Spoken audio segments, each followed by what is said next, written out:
সাহাবী আব্দুল্লাহ ইবনে আব্বাস বলেন, রাসূল যখন হিজরত করে মদিনায় আসলেন, আসার পরে দেখলেন মদিনার ইহুদি যারা, তারা আশুরার দিনে রোজা রাখে। রাসূল বললেন, এই দিনটাতে তোমরা রোজা কেন রাখো?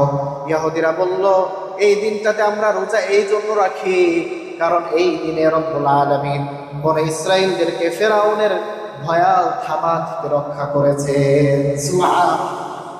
এই শুকরিয়া স্বরূপ মুসা আলাইহিস সালাম রোজা রেখেছেন। এই জন্য আজ পর্যন্ত আমরা যারা ইহুদি সম্প্রদায় আছে, এই 10ই মুহররম রোজা রাখি। রাসূল বললেন, তোমরা তো তার অনুসারী, আর আমি নবী হলাম স্বয়ং মুসা আলাইহিস সালামের ভাই, নবুয়তি ভাই, দ্বীনি ভাই।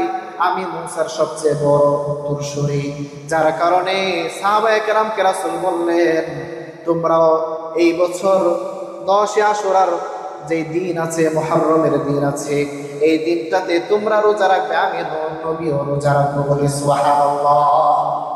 রাসূল নিজে রোজা রেখেছেন, ফাসামাহু ওয়া আমারা বিসিয়ামিহি, সাহাবায়ে কেরামদেরকেও রোজা রাখার আদেশ করেছেন। বলি সুবহানাল্লাহ।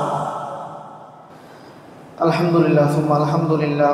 শুরুতেই সেই মহিয়ান বরিয়ান সর্বশক্তিমান আল্লাহ রাব্বুল ইজ্জত ওয়াল জালালের দরবারে লাখ কোটি শুকরিয়া আদায় করছি, যিনি অত্যন্ত মহব্বত করে আর ভালোবেসে আমাদেরকে সুস্থ রেখে সাপ্তাহিক জুমার দিন আমাদেরকে আল্লাহর ঘরে আসার বসার, কোরআন হাদিস থেকে দিনে কিছু কথা শোনার সুযোগ করে দিয়েছেন।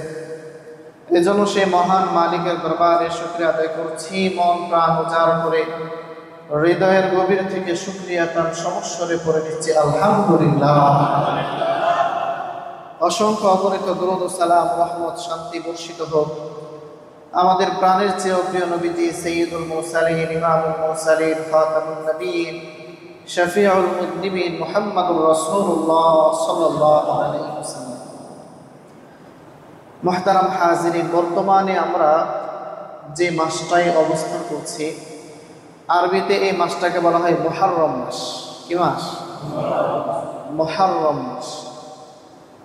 আল্লাহ রাব্বুল আলামিন পৃথিবী যখন সৃষ্টি করেছেন, পৃথিবী সৃষ্টি লগ্ন থেকেই যে কয়টি মাস দিয়েছেন, এই মাসগুলোর সর্বমোট সংখ্যা কয়টি?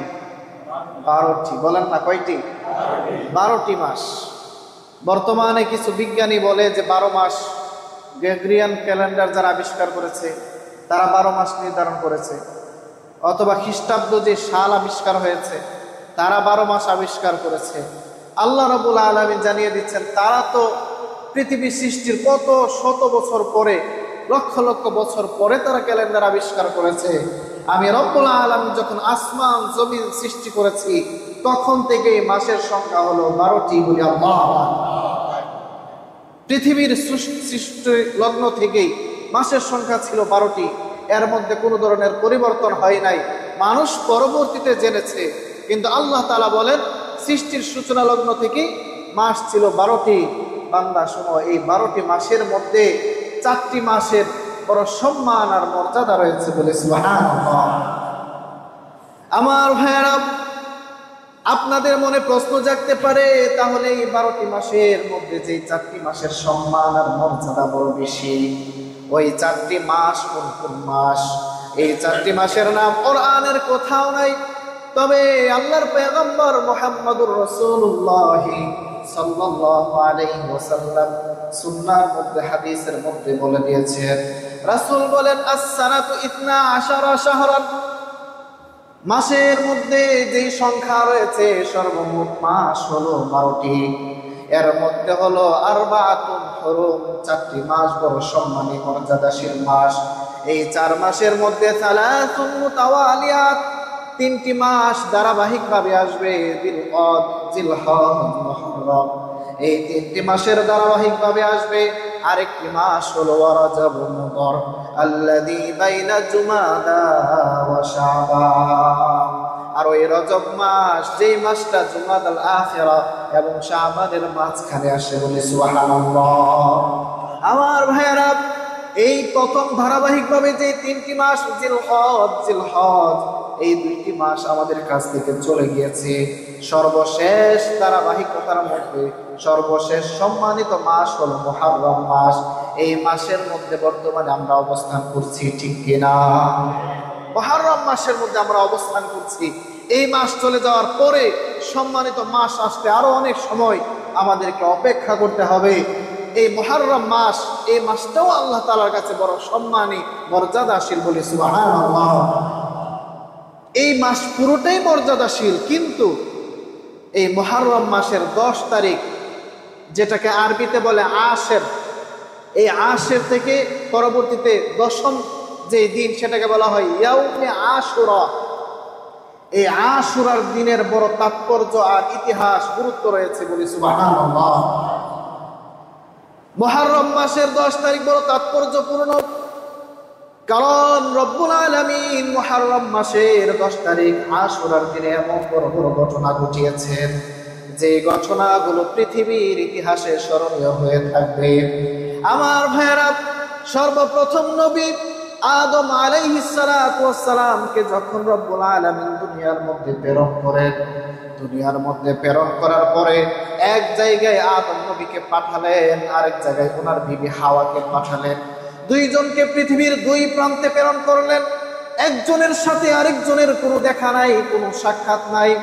রব্বুল আলামিন এই দুইজন স্বামী স্ত্রীকে, আদি মাতা এবং আমাদের আদি পিতা, দুইজনকে আল্লাহ রব্বুল আলামিন যেই দিনটাতে একত্রিত করেছিলেন, ওই দিনটা ছিল আশুরার দিন। সুবহানাল্লাহ। আমার ভাইয়েরা, শুধু তাই নয়, হযরত ইউনূস আলাইহিস সালাতু ওয়াস সালাম যখন সম্প্রদায়কে ছেড়ে একাকী নিজে এলাকা ছেড়ে চলে গেলেন, আল্লাহর আযাব আর গজব যখন সম্প্রদায়ের উপরে আসছে, তিনি মনে করেছেন এই সম্প্রদায়কে আর বাঁচানো সম্ভব না। তিনি আল্লাহর অনুমতির আগেই সম্প্রদায়কে রেখে চলে গেলেন। পরবর্তীতে রব্বুল আলামিন ইউনূস আলাইহিস সালাতু ওয়াস সালাম যেহেতু সম্প্রদায়কে একাকী রেখে চলে গিয়েছিলেন, সতর্কতার জন্য, আযাবের ভয়ে আল্লাহ রব্বুল আলামিন ওনাকে স্মরণ করিয়ে দেওয়ার জন্য আল্লাহ রব্বুল আলামিন সাময়িক একটা পরীক্ষার মধ্যে ফেলেছিলেন। ওই পরীক্ষাটা হলো, সমুদ্রের মধ্য থেকে উনি নদীতে লাফ দিলেন, মাছের পেটে চলে গেলেন। মাছের পেটে দীর্ঘদিন থাকার পরে আল্লাহ রব্বুল আলামিন যেই দিনটা মাছের পেট থেকে ইউনূস আলাইহিস সালামকে মুক্ত করেছিলেন, ওই দিনটা ছিল আশুরার দিন। সুবহানাল্লাহ।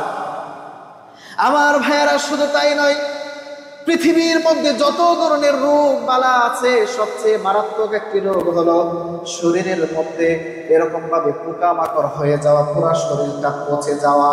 আইয়ুব আলাইহিস সালাতু ওয়াস সালামের এমন একটি রোগ হয়েছিল, দেহের পুরো শরীরে প্রত্যেকটা জায়গায় পোকামাকড় হয়ে গিয়েছিল, যার কারণে ওনার সকল বিবিরা চলে গিয়েছে, ওনার সকল সম্পত্তি শেষ হয়ে গেছে, বড় একাকী হয়ে গেলেন। দীর্ঘদিন এই কষ্ট ভোগ করার পরে আল্লাহ রব্বুল আলামিন এই পরীক্ষা শেষ করে যেই দিনটাতে আইয়ুব আলাইহিস সালামকে সেই বড় মহামারী থেকে মুক্ত করেছিলেন, ওই দিনটা ছিল আশুরার দিন, 10 মুহররমের দিন। সুবহানাল্লাহ। আমার বন্ধুরা, শুধু তাই নয়, রব্বুল আলামিন সবচেয়ে বড় জলিলুল কদর নবী হিসাবে পৃথিবীতে যাকে প্রেরণ করেছিলেন, সেই নবীর নাম হলো মুসা আলাইহিস সালাতু ওয়াস সালাম। মুসা আলাইহিস সালাম যখন বনি ইসরাইলদেরকে নিয়ে, ওনার উম্মতদেরকে নিয়ে ফেরাউনের কবল থেকে বাঁচার জন্য রওনা হয়ে গেলেন, সামনে বিশাল আকারের নদী পড়ে গিয়েছে, সামনে নদী, পেছনে ফেরাউন। ফেরাউন সদল বলে আসছে, যদি মুসা আলাইহিস সালামকে ধরতে পারে তাহলে সদল বলে সব উম্মতকে শেষ করে দিবে। আল্লাহ রাব্বুল আলামিন সমুদ্রের মাঝখানে জায়গা করে দিলেন, রাস্তা তৈরি করে দিলেন, আর বনি ইসরাইলদেরকে পার করে দিলেন ফেরাউনের কবল থেকে। মুসা আলাইহিস সালাম সহ বনি ইসরাইলকে যেই দিনটাতে আল্লাহ রাব্বুল আলামিন মুক্তি দিয়েছিলেন, ওই দিনটা ছিল আশুরার দিন, 10 মুহররমের দিন। সুবহানাল্লাহ। আমার ভাইয়েরা, শুধু তাই নয়, পৃথিবীর মধ্যে মানবের অস্তিত্ব আল্লাহ রাব্বুল আলামিন কিছু সংখ্যক মানুষকে রেখে একেবারেই শেষ করে দিয়েছিলেন। নূহ আলাইহিস সালাতু ওয়াস সালাম দীর্ঘ 950 বছর দাওয়াত দেওয়ার পরেও কিছু সংখ্যক মানুষ মুসলমান হয়েছে, সবাই কাফের। নূহ আলাইহিস সালাম বললেন, রব্বুল আলামিন দীর্ঘ সময় দাওয়াত দিলাম, কেউ তো ঈমান আনে না, বরঞ্চ তারা আপনার বিরোধিতা করে, আমার বিরোধিতা করে, আল্লাহ আপনাকে গালিগালাজ করে। আল্লাহ আমার মনে হয় তারা কোনোদিন ঈমান আনবে না। রব্বুল আলামিন তাদেরকে আপনি ধ্বংস করে দেন। রব্বুল আলামিন পরবর্তীতে এমন এক মহা আকারে বন্যা দান করলেন, পুরা পৃথিবীকে আল্লাহ রব্বুল আলামিন ভাসায়া দিলেন। নূহ আলাইহিস সালাম আগে থেকেই যে কিস্তি তৈরি করেছিলেন, কিস্তির মধ্যে অবস্থান করলেন। আমার ভাইরা, এই কিস্তিটা যেদিন যদি পর্বতের মধ্যে নেমেছিল, আরোহণ করেছিল, ওই দিনটা ছিল 10 মুহররমের দিন, আশুরার দিন। অনেকগুলো ইতিহাস। তাহলে পৃথিবীর ইতিহাসে যত বড় বড় ঘটনা ঘটেছে সবগুলো এই আশুরার দিনে, 10 মুহররমের দিনে। বলি সুবহানাল্লাহ। এই 10 মুহররম কি চলে গিয়েছে না সামনে আছে? আছে। আজকে 8 তারিখ, আগামীকালকে 9, এরপরে 10, রবিবারে 10 মুহররম আশুরার দিন। এরকম বর্ণনাও এসেছে যে আল্লাহ তাআলা যখন কিয়ামত সংঘটিত করবেন, ওই দিনটাও হবে আশুরার দিন। এজন্য আমার ভাইয়েরা, এই দিনের তাৎপর্য মর্যাদা আছে না নাই? আরো জোরে বলেন না, আছে না নাই? আমার ভাইয়েরা, আল্লাহর পয়গম্বর মুহাম্মদুর রাসূলুল্লাহ সাল্লাল্লাহু আলাইহি ওয়াসাল্লাম যখন মদিনায় আসলেন, সাহাবী আব্দুল্লাহ ইবনে আব্বাস হাদিসটা বর্ণনা করেন, আদিমান নবী সাল্লাল্লাহু আলাইহি ওয়াসাল্লাম আল মাদিনাতা ফারাআল ইয়াহুদা তাসুমু ইয়াওমা আশুরা قال ما هذا قالوا هذا يوم صالح يوم نجى الله بني إسرائيل من عدوهم فصامه موسى قال فأنا أحق بموسى منكم فصامه وأمر بصيامه সাহাবী আব্দুল্লাহ ইবনে আব্বাস বলেন, রাসূল যখন হিজরত করে মদিনায় আসলেন, আসার পরে দেখলেন মদিনার ইহুদি যারা, তারা আশুরার দিনে রোজা রাখে। রাসূল বললেন, এই দিনটাতে তোমরা রোজা কেন রাখো? ইহুদিরা বলল, এই দিনটাতে আমরা রোজা এই জন্য রাখি কারণ এই দিনে রব্বুল আলামিন বনি ইসরাঈলদেরকে ফেরাউনের ভয়াল থাবা থেকে রক্ষা করেছেন। সুবহানাল্লাহ। এই শুকরিয়া স্বরূপ মুসা আলাইহিস সালাম রোজা রেখেছেন। এই জন্য আজ পর্যন্ত আমরা যারা ইহুদি সম্প্রদায় আছে, এই 10 মুহররম রোজা রাখি। রাসূল বললেন, তোমরা তো তার অনুসারী, আর আমি নবী হলাম স্বয়ং মুসা আলাইহিস সালামের ভাই, নবুয়তি ভাই, দ্বীনি ভাই। আমি মুসার সবচেয়ে বড় উত্তরসূরি, যার কারণে সাহাবায়ে কেরামকে রাসূল বললেন, তোমরাও এই বছর 10 আশুরার যে দিন আছে, মুহররমের দিন আছে, এই দিনটাতে তোমরা রোজা রাখবে, আমি নবীও রোজা রাখবো। বলি সুবহানাল্লাহ। রাসূল নিজে রোজা রেখেছেন, ফাসামাহু ওয়া আমারা বিসিয়ামিহি, সাহাবায়ে কেরামদেরকেও রোজা রাখার আদেশ করেছেন। বলি সুবহানাল্লাহ।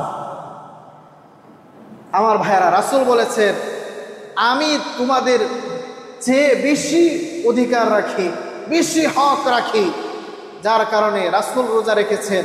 এই উম্মতের মুসলমানদেরকে, উম্মতে মুহাম্মদীকেও রাসূল রোজা রাখার আদেশ দিয়েছেন। বলি সুবহানাল্লাহ। আমার ভাইরা, বছরে মাত্র একটা দিনই আসে, এত সম্মানী, এত মর্যাদাশীল, এত পাওয়ারফুল একটি দিন। এই দিনে রোজা রাখলে কি ফজিলত, রাসূল হাদিসের মধ্যে বলেন, সিয়ামু ইয়াউমি আশুরা ইন্নী আহতাসিবু আলাল্লাহি আন ইউকাফিরাস সানাতাল্লাতী ক্বাবলা। রাসূল বলেন, কোন ব্যক্তি যদি আশুরার দিনে রোজা রাখে, রব্বুল আলামিন তার পেছনের 1 বছরের গুনাহ মাফ করে দেন। 1 বছরের গুনাহ মাফ। এই সুযোগটা সামনে আসতেছে, সকলেই কাজে লাগাবো। পারবো না ইনশাআল্লাহ? সকলে বলেন না ইনশাআল্লাহ? কি পরিমাণ কথা! রাসূল বলেন, পেছনে 1 বছরের সব গুনাহ আল্লাহ তাআলা মাফ করে দিবেন। বলে সুবহানাল্লাহ। আরেক হাদিসের মধ্যে বিশ্বনবী বলেন, আফদালুস সিয়াম বাদা রমাদান শাহরুল্লাহিল মুহাররম। রমাদান মাসের রোজার কোনো কথাই নাই, এটা আল্লাহর কাছে অনেক বড় প্রিয়। কিন্তু রমাদান মাসের পরে বান্দা সারাটি বছর যতগুলো রোজা রাখে, শাওয়ালের রোজা রাখে, আইয়ামে বীজের রোজা রাখে, সকল রোজার চেয়ে আল্লাহ রাব্বুল আলামিনের কাছে বড় পছন্দনীয় যেই রোজা, ওই রোজাটার নাম হলো আশুরার রোজা। সুবহান। আফদালুস সিয়াম বাদা রমাদান শাহরুল্লাহিল মুহাররম। এজন্য মুহররম মাসের 10 তারিখে রোজা রাখবো, পারলে পুরো মুহররম মাস জুড়েই রোজা রাখার চেষ্টা করব। আমার ভাইরা, আরেক হাদিসে রাসূলুল্লাহ সাল্লাল্লাহু আলাইহি ওয়াসাল্লাম বলেন, قال النبي صلى الله عليه وسلم إن كنت صائما فصم المحرم إن كنت صائما فصم المحرم فإنه شهر الله فيه يوم تاب فيه على قوم ويتوب فيه على قوم آخرين। আল্লাহর পয়গম্বর বলেন, ও আমার সাহাবীরা শোনো, ইন কুনতা সাইমান, যদি তোমরা রোজা রাখতে চাও তাহলে তোমরা রোজা রাখো মুহররমের দিন। বলি সুবহানাল্লাহ। যদি তোমরা রোজা রাখতে চাও 10 মুহররমে রোজা রাখো, আশুরার দিনে রোজা রাখো, মুহররম মাসে রোজা রাখো।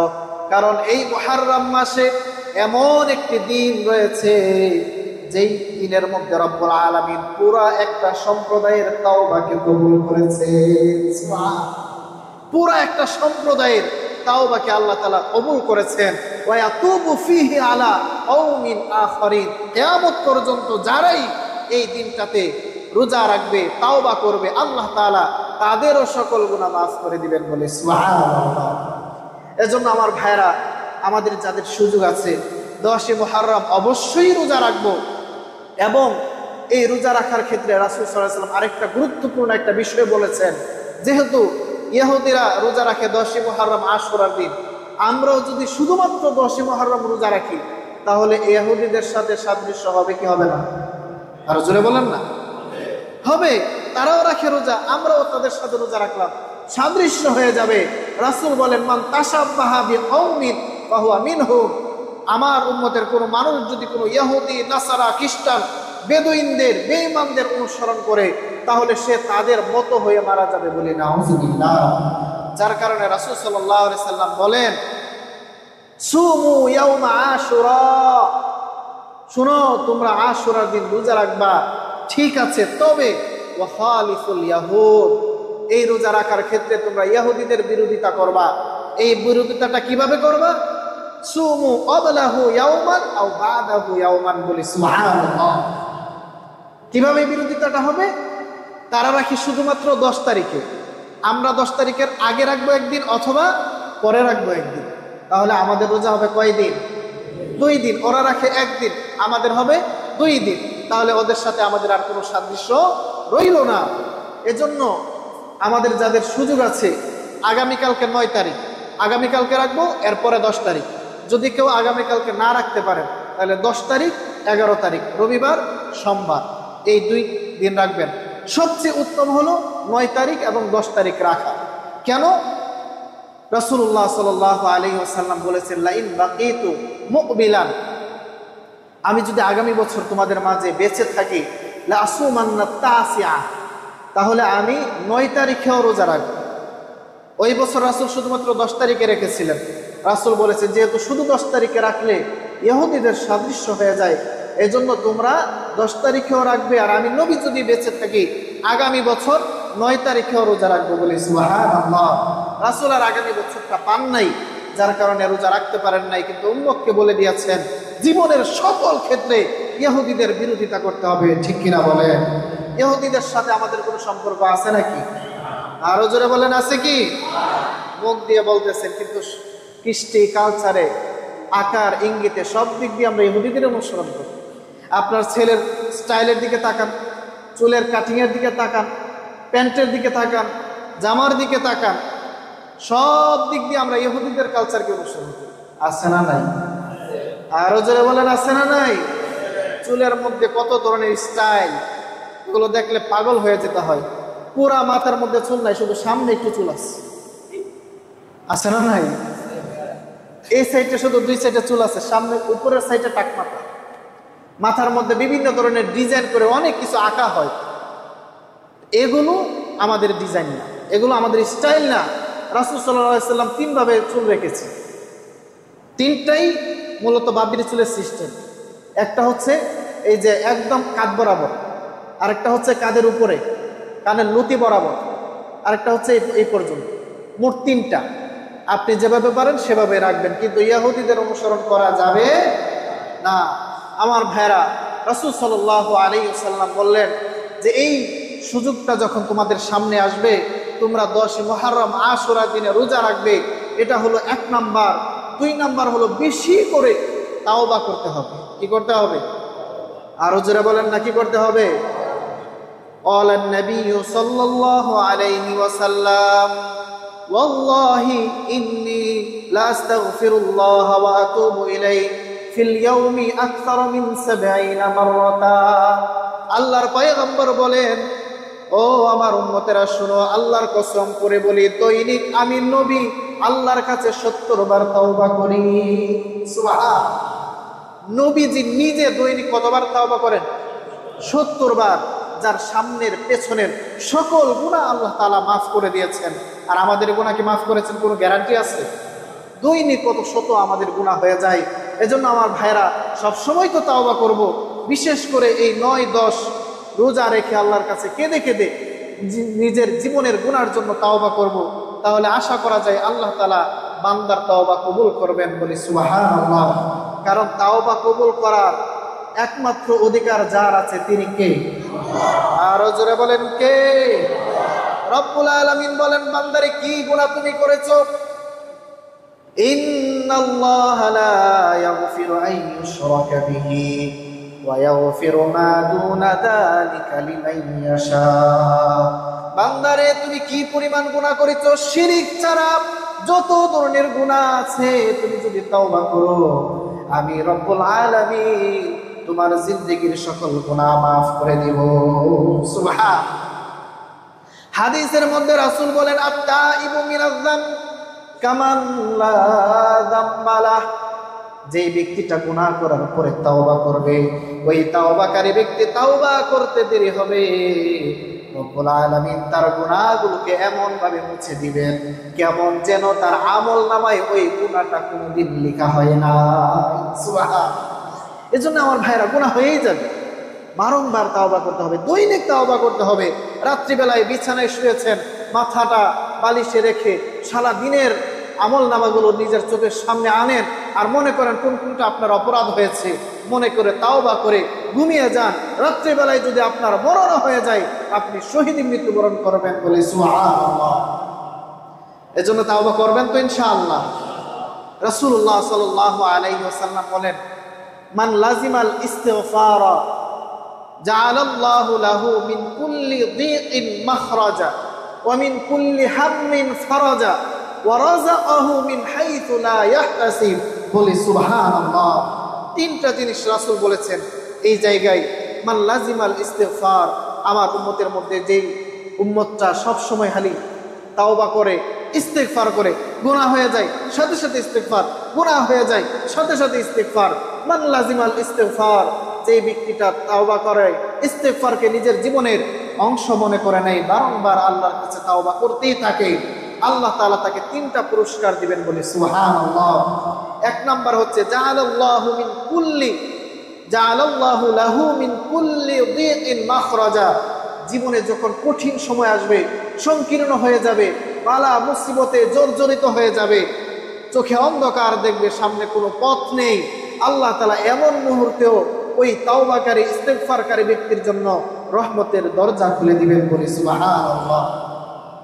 ওয়া মিন কুল্লি হাম্মিন ফারাজা, টেনশন আর পেরেশানি, এমন রাত্রিবেলায় ঘুম আসে না, ওই টেনশন আর পেরেশানি যারা নিয়মিত ইস্তিগফার করবে, আল্লাহ তাআলা তাদের সকল পেরেশানি দূর করে দিবেন, বলে সুবহানাল্লাহ। 3য় নাম্বার হলো যেটা নিয়ে আমাদের সবচেয়ে বড় পেরেশানি, রিজিক নিয়ে। কি খাবো, কি পরবো, কি উপার্জন করব, হালালে হারামে সুদে ঘুষে আমাদের পকেট ভরার জন্য আমরা পড়ে থাকি। রাসূল সাল্লাল্লাহু আলাইহি ওয়াসাল্লাম বললেন, যারা ইস্তিগফার নিয়মিত করবে, আল্লাহ তাআলা ওয়া রাযাকাহু মিন হাইথু লা ইয়াহতাসিব, এমন জায়গা থেকে তার রিজিকের ব্যবস্থা আল্লাহ তাআলা করে দিবেন, সে কল্পনাও করতে পারবে না। বলি সুবহানাল্লাহ। জীবনে অনেক সময় দেখবেন আপনার ঘরে রান্না বান্না সব হয়েছে, হঠাৎ করে এমন এক জায়গা থেকে আপনার খাবারের ব্যবস্থা হয়েছে যেটা আপনি কল্পনাও করতে পারেন। ঠিক কিনা বলেন? আছে না নাই? প্রত্যেকের জীবনে দেখবেন এরকম বহু ঘটনা আছে। একটু খেয়াল করে দেখবেন যে আপনার প্ল্যান ছিল এই জায়গায় খাবেন, কিন্তু এর চেয়ে আরো ভালো জায়গায় আল্লাহ তাআলা আপনার খাবারের ব্যবস্থা করে দিয়েছেন। বলি সুবহানাল্লাহ। এজন্য আমার ভাইরা, ইস্তেগফারটাকে নিজেদের জীবনের অংশ মনে করতে হবে। আর এই ইস্তেগফারের সুবর্ণ সুযোগ হলো এই 10 মুহররমে রোজা রেখে ইস্তেগফার করে আল্লাহ তাআলার কাছে তাওবা করে ফিরে আসা। পারবো না ইনশাআল্লাহ? সকলে বলেন না ইনশাআল্লাহ? এতক্ষণ যে আলোচনা করলাম, বলেন তো এই আলোচনার দ্বারা আশুরার বা 10 মুহররমের ফজিলত প্রমাণিত হলো কি হলো না? এই 10 মুহররমে ঐতিহাসিক বড় বড় ঘটনা আছে না নাই? সকল বড় বড় ঘটনা এই 10 মুহররমে, যার কারণে এই দিনটার বড় ফজিলত। ঘটনাক্রমে এই 10 মুহররমে কারবালার সেই ঐতিহাসিক ট্র্যাজেডি সংঘটিত হয়েছে। বলি নাউজুবিল্লাহ। কারবালার ইতিহাস সংক্ষিপ্তভাবে সকলেরই জানা আছে আমার ভাইয়েরা। কিন্তু বর্তমান সমাজে শিয়ারা এই 10 মুহররমকে শুধুমাত্র এই কারবালার ঘটনার সাথে সম্পৃক্ত করে পালন করে থাকে, অথচ অনেক নবী রাসূলদের, মুসা আলাইহিস সালামের ঐতিহাসিক সেই ট্র্যাজেডির ঘটনা এই মাসের সাথে সম্পৃক্ত, 10 মুহররমের সাথে সম্পৃক্ত। এগুলো নিয়ে ওদের কোনো মাথা ব্যথা নাই। শিয়ারা শুধুমাত্র এই 10 মুহররম আসলে কারবালার সেই প্রান্তরকে নিয়ে আর হাই হোসাইন হাই হোসাইন এরকম করতে থাকে। শিয়া সম্প্রদায় বাংলার জমিনে আছে না নাই? আরো জোরে বলেন না আছে না নাই? ওরা যদি পালন করে ওটা ওদের বিষয়, কিন্তু মুসলমান হয়ে যদি শিয়াদের মিছিলে গিয়ে অংশগ্রহণ করে, মুসলমান হয়ে যদি শিয়াদের এই বিষয়গুলোকে পালন করে, ওর সাথে আর ইমানের কোনো সম্পর্ক থাকবে কি? আরো জোরে বলেন থাকবে কি? না, শিয়াদের সাথে মুসলমানদের কোনো সম্পর্ক নাই। যারা শিয়া ওদের সাথে মুসলমানদের কোনো সম্পর্ক, এত আস্তে বলতেছেন কেন? সম্পর্ক আছে কি? স্পষ্টভাবে ঘোষণা দিতে হবে। এই কিছুদিন আগে অনেক বাংলাদেশের মুসলমান ছেলে না বুঝার কারণে শিয়াদের সাপোর্ট করেছে। আমি আপনাদেরকে স্পষ্ট করে দেই, একটু মনোযোগ দিয়ে শোনেন। স্পষ্ট বিষয়, ইমানের সাথে সম্পৃক্ত। আপনার ভালো লাগতে পারে, নাও লাগতে পারে, কিন্তু এটা আমি বলবোই। সেটা হলো শিয়াদের সাথে ইসলাম মুসলমানের কোনো সম্পর্ক নাই। ঠিক কিনা বলেন? পৃথিবীর মধ্যে শিয়া রাষ্ট্র হিসাবে পরিচিত একটি রাষ্ট্রের নাম হলো ইরান। কি রাষ্ট্র? আরো জোরে বলেন না কি? গাজাতে, ফিলিস্তিনে ইহুদিরা আক্রমণ করছে, মুসলমানদেরকে মেরে ফেলতেছে। এর জন্য আমরা যখন দেখেছি ইরান ইসরায়েল আক্রমণ করেছে, স্বাভাবিকভাবেই যখন শত্রুর উপরে আরেক শত্রু আক্রমণ করে আমাদের খুশি হওয়ার দরকার আছে না নাই? আরো জোরে বলেন না আছে না নাই? যখন আপনি দেখবেন যে আপনার একটা শত্রু, দূর শত্রু, বড় শত্রু, ওর সাথে পারেন না, আরেক শত্রু যখন ওর উপর আক্রমণ করে, আপনি খুশি হবেন না? নাকি বলবেন যে না, ওর উপর আক্রমণ করার দরকার নেই, দুইজনই আপনার শত্রু? কিন্তু স্বাভাবিকভাবে কম শত্রু হলো যারা ইরান আছে। কারণ যখন আল্লাহ তাআলা দেখেন কোরআনে কারিমে আল্লাহ তাআলা রোম সাম্রাজ্যের একটা যুদ্ধের কথাটা শুরু করেছে। রাসূল সাল্লাল্লাহু আলাইহি সাল্লামের জমানায় রোম, বর্তমান ইতালি, আর পারস্য যেটা ফ্রান্স বা মূর্তি পূজক, এক দল ছিল আহলে কিতাব, আরেক দল ছিল অগ্নি পূজারী।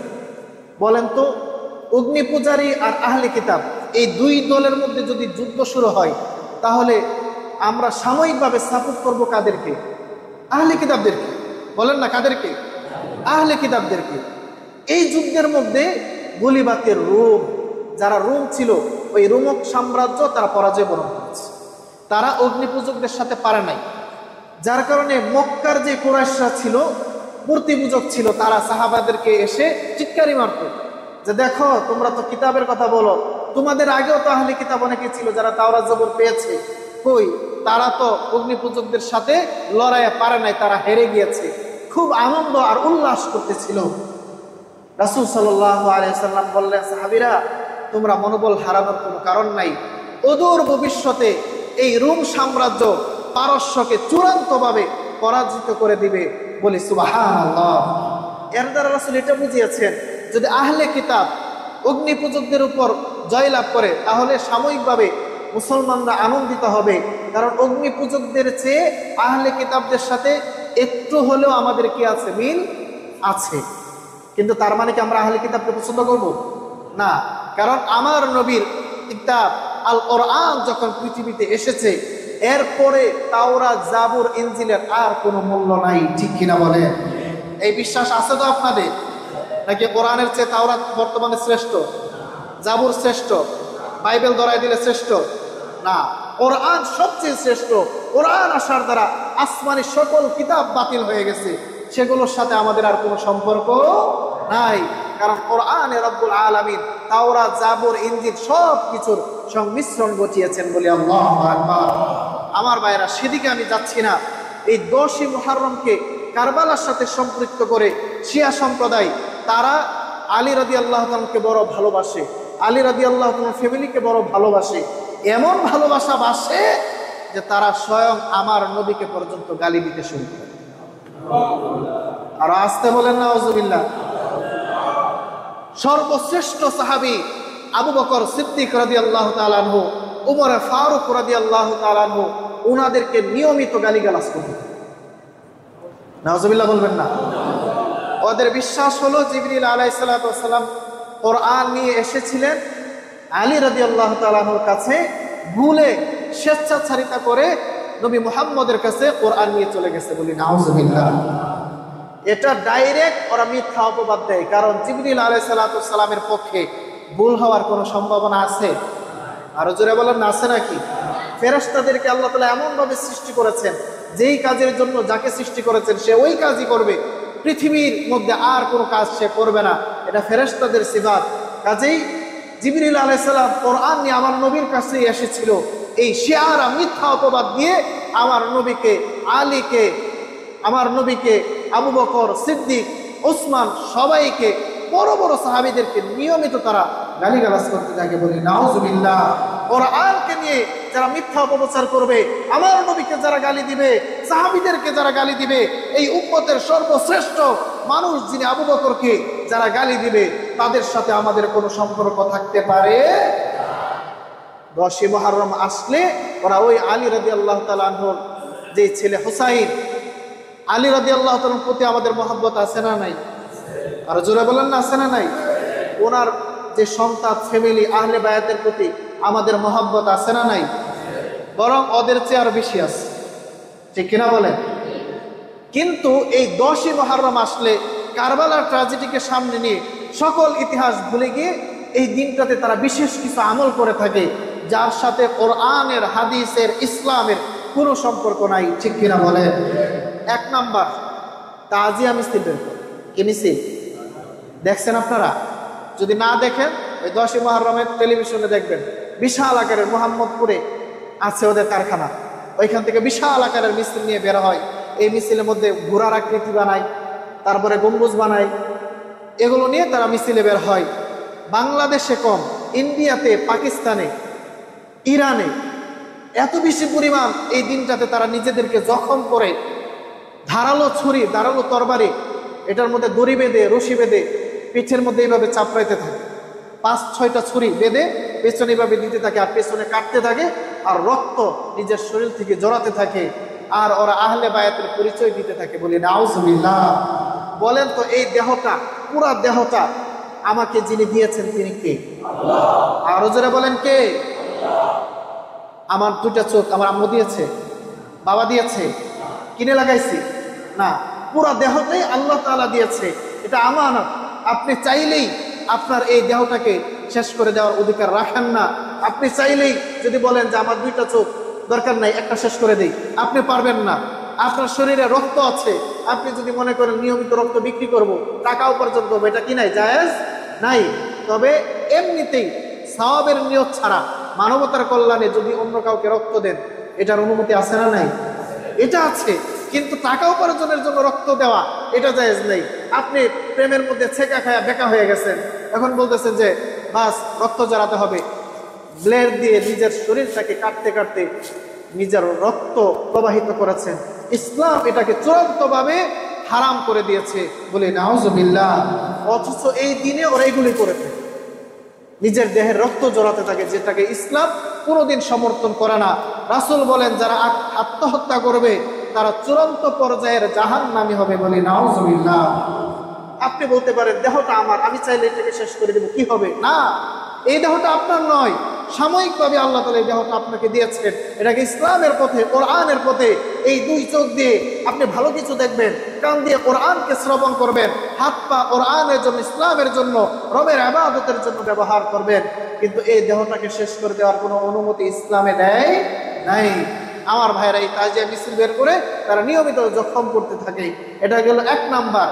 2 নাম্বার, আমি যখন মিরপুরে ছিলাম, বিহারি পল্লীতে এই উদযাপনটা হয়ে থাকে। যাওয়ার পরে দেখলাম এত জোরে জোরে ওরা ঢোল পিটাইতে থাকে 3 দিন 4 দিন আগে থেকে। আর ওদের মধ্যে যেই ছেলেটা সবচেয়ে বেশি ঢোল পিটাতে থাকবে, ওর সম্মান তত বেশি। নাউজুবিল্লাহ বলবেন না? ঢোল পিটাইতে পিটাইতে ও পাগল হয়ে গেছে, বেহুশ হয়ে গেছে। এরপর আরেকজন এসে, ওর হুশ আসছে, আবার ঢোল পিটানো শুরু করছে। ওরা মনে করে যে এটার দ্বারাই ওদের ইশক আর মহব্বত আর ভালোবাসা প্রকাশ পায়। এই দিন তার কিছুই রান্না করবে না, শুধু হালুয়া, মিষ্টি দ্রব্য রান্না করবে। তারপরে পিপাসার্তদের মধ্যে পানি বিতরণ করতে থাকবে। আরো কত ধরনের কার্যকলাপ যে আছে, এগুলো বিস্তারিত বলতে গেলে অনেক সময় দরকার। কিন্তু আপনাদের কাছে আমার স্পষ্ট বার্তা যেটা, সেটা হলো 10ই মুহররম আসলে আমরা রোজা রাখবো, তাওবা করব, আল্লাহ তাআলার কাছে ফিরে আসব, ঐতিহাসিক ঘটনাগুলোকে মনে রাখবো।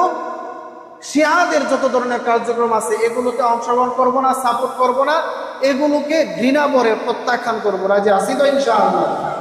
আর যারা বলেন না ইনশাআল্লাহ? কারণ শিয়াদের সাথে মুসলমানদের কোনো সম্পর্ক নাই, আহলে কিতাব ইহুদিদের সাথে আমাদের কোনো সম্পর্ক নাই। আরেকটা ছোট্ট বিষয় মনে পড়েছে, আপনাদেরকে বলে দেই। আহলে কিতাব যারা পূর্ববর্তী কোনো আসমানি কিতাবের অনুসারী, তাওরাত জাবুরের, বলেন তো তাদের ছেলে মেয়েদেরকে বিবাহ করা জায়েজ আছে? আর জোরে বলেন না, জায়েজ আছে কি? সম্পূর্ণ হারাম। এখন বলবেন যে হুজুর এটা হারাম হলো কেন? কারণ হারাম এই জন্য হয়েছে, আহলে কিতাব যারা, এক সময় রাসূল সাল্লাল্লাহু আলাইহি ওয়াসাল্লামের জমানায় আহলে কিতাবদের বিবাহ করা হালাল ছিল। কিন্তু পরবর্তীতে আমরা দেখেছি বর্তমান বিশ্বে তাওরাত, জাবুর, ইনজিল এগুলোর কোনো অস্তিত্ব আছে কি? নাই। রাসূলের জমানার আগেই যারা পাদ্রী ছিল, পণ্ডিত ছিল, রাহেব ছিল, তারা এই আসমানি কিতাবগুলোর মধ্যে নিজেদের মন মতো বিভিন্ন বিধান প্রবেশ করিয়েছে, যার কারণে বর্তমান দুনিয়াতে কোনো আহলে কিতাব নাই। বলেন, বর্তমান দুনিয়াতে কোনো আহলে কিতাব নাই। যারা আছে তারা ভ্রান্ত ধর্মের অনুসারী, এই বিশ্বাস আমাদের করতে হবে। অনেকেই আপনারা মনে করে থাকবেন যে মনে হয় আহলে কিতাব যারা আছে ওদেরকে বিবাহ করা যাবে না। এটা স্পষ্ট, পুরা দুনিয়ার সকল আলেম একমত, এ ব্যাপারে কোনো ইখতিলাফ নাই, সবাই একমত। আহলে কিতাব যারা আছে তাদের ছেলে মেয়ের সাথে মুসলমানদের ছেলে মেয়ের বিবাহ হতে পারে না। সর্বশেষ আপনারা 10ই মুহররমে যেটা করবেন সেটা হলো এই দিনে রোজা রাখবেন, তাওবা ইস্তিগফার করবেন। আরেকটা বিষয় হলো নিজের পরিবার পরিজন আত্মীয় স্বজনের উপর বেশি করে খরচ করবেন। এই দিনটাতে ভালো কিছু রান্না করবেন, নিজের পরিবারের উপরে কোনো উৎসব মনে করে না, শিয়াদের অনুসরণ করে না, বরং পরিবারের উপর এই দিন যদি আপনি বেশি করে খরচ করেন, আগামী 1 বছর পর্যন্ত আল্লাহ তাআলা আপনার খরচের মধ্যে, উপার্জনের মধ্যে বারাকা দিয়ে দিবেন, বলি সুবহানাল্লাহ। আমার ভাইয়েরা, সংক্ষিপ্তভাবে যা কিছু বলা হলো, আল্লাহ তাআলা আমাদেরকে এর উপর আমল করার তৌফিক দান করেন। সকলে বলে আমিন, আরো জোরে বলে আমিন। ওয়া আখিরু দাওয়ানা আলহামদুলিল্লাহি রাব্বিল আলামিন।